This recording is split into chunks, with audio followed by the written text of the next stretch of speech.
So in this today lecture we will be dealing with two important aspects in every criminal case. Firstly is relating to the bail. Like by reading this case only we will be understanding. We will try to understand two important concept. One is of the bail and second is of the right of the accused to get free legal aid. So firstly, this is a recent judgment of the Honorable Supreme Court which goes by the name of Regine Mary Chelamani versus State, represented by Superintendent of Customs. So this is basically a bail matter wherein the accused approached the Supreme Court aggrieved by the rejection of the regular bail petition by the High Court of Judicature at Madras. In this case, the accused was charged for the offences punishable under NDPS Act, read with Customs Act.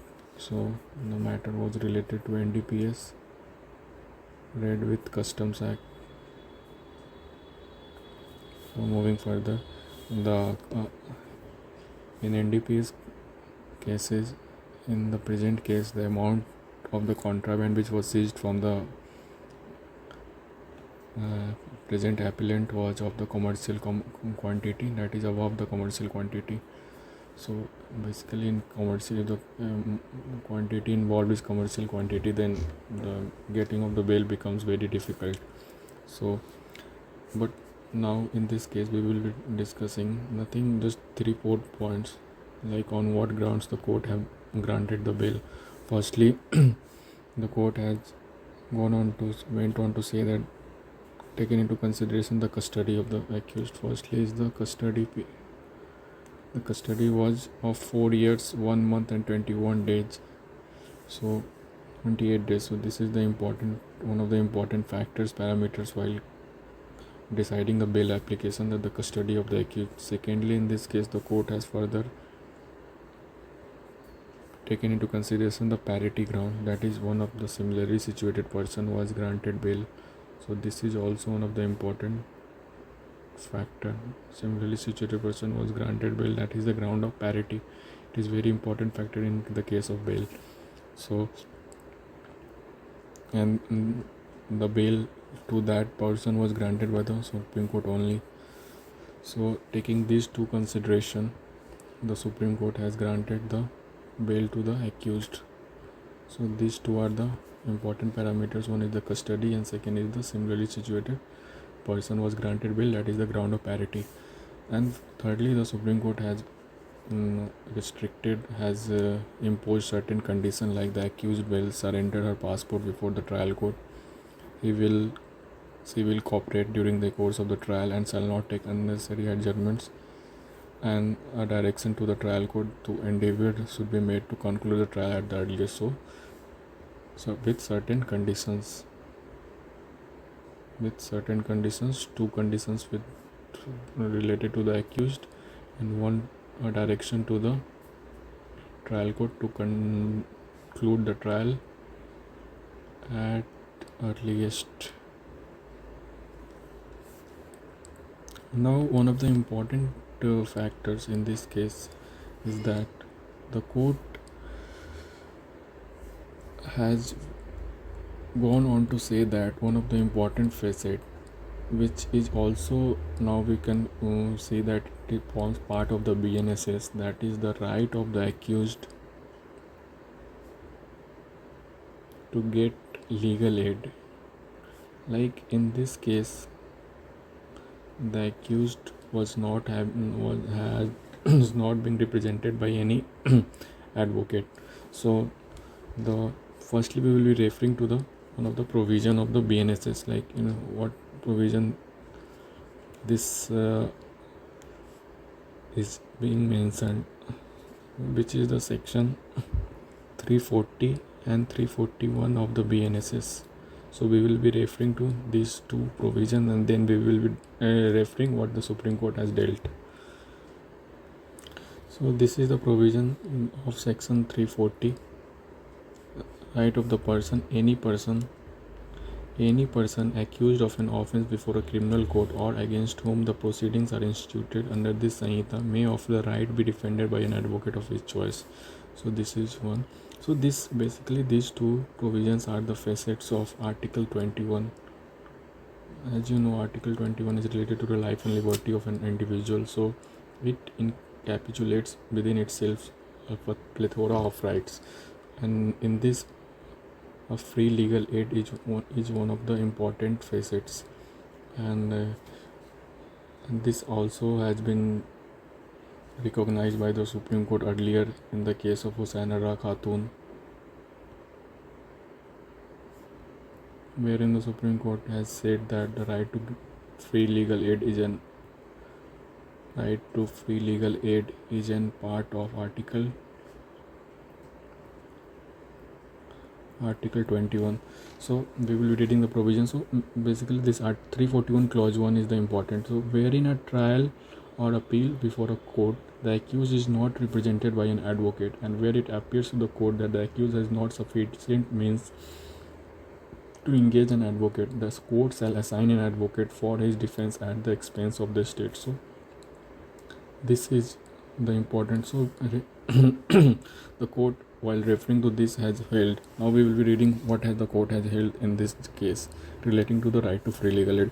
So it is incumbent upon the trial courts dealing with the criminal proceedings faced with such situation to inform the accused of their right to legal representation and their entitlement to be represented by legal aid counsel in the event they cannot afford a counsel. The trial court shall record the offer made to the accused in this regard, the response of the accused to such offer, and also the action taken thereupon in their orders before commencing examination of the witness. So now this is the important.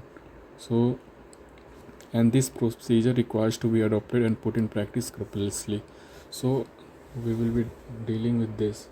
So the court is saying, and firstly, what will be the stage of this? Stage is court is saying before the examination. So we know stage of the trial in this in the, for example, if there is a FIR case, then FIR will be instituted, then investigation, after that police report will be filed, thereafter cognizance will be taken.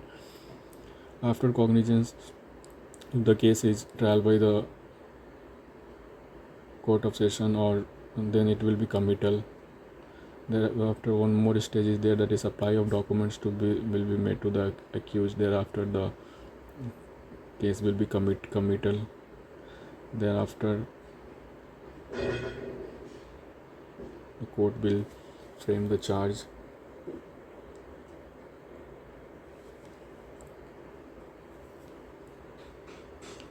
Framing of charge will be there, and from on that framing of charge, the charge shall be read over and explained to the accused, on which the accused will plead guilty or not guilty.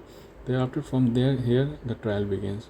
As the court is saying trial, and then here the prosecution will produce its evidence, then the case of defense evidence will be there. So at what stage the court is saying? Before here, after the charge is framed and after plea of guilt has been recorded by the court, at this stage, that before the prosecution evidence, at this stage the court should ask the accused, and this all have to be in written. So here the court will ask the, so at this stage the court on the Supreme Court is saying it is the duty of the trial judge to record and ask the accused that whether do you have a lawyer, and if you cannot afford one, you are entitled to get free legal aid, and that is this order must be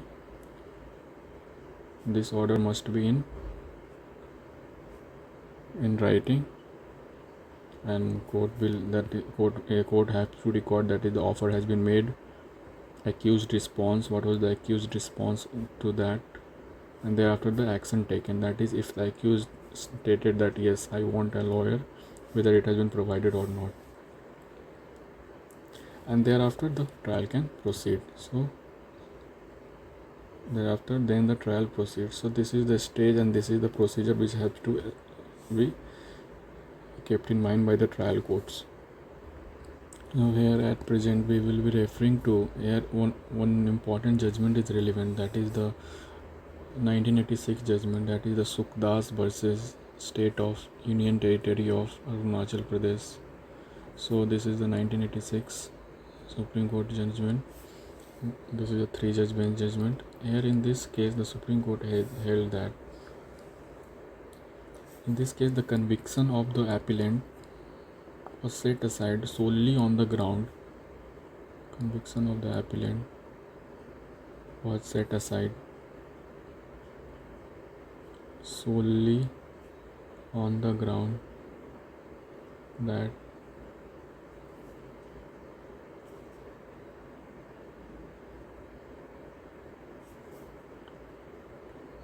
appellant's trial